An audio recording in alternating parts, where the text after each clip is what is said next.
learned the Navy will allow the Board of Water Supply to test at the Red Hill shaft.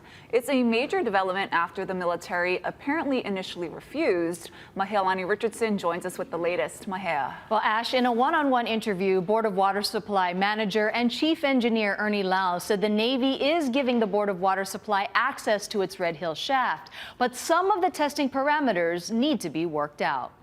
At a January meeting, the Board of Water Supply's Ernie Lau said he asked for permission to test the Navy's water wells at Red Hill, but that his request had been denied. We're willing to allow you folks to test at our wells, or even the EPA or the Department of Health, but we want access to every Navy monitor well, including also Red Hill shaft.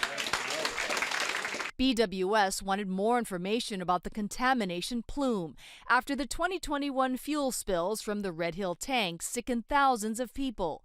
Now BWS says it's been granted access. So I'm just glad to report that there's some positive development here, that the Navy is now willing to let us go to Red Hill shaft and take some water samples.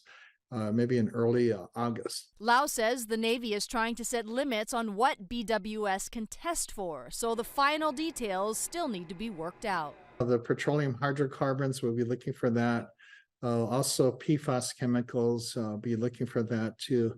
And more recently, I think I'd like to possibly run some tests on various fuel additives that might have been in the fuel. To see if it's still detectable in their drinking water source. BWS wants to test the water going in and out of the Navy's filtration system to see how the system is working.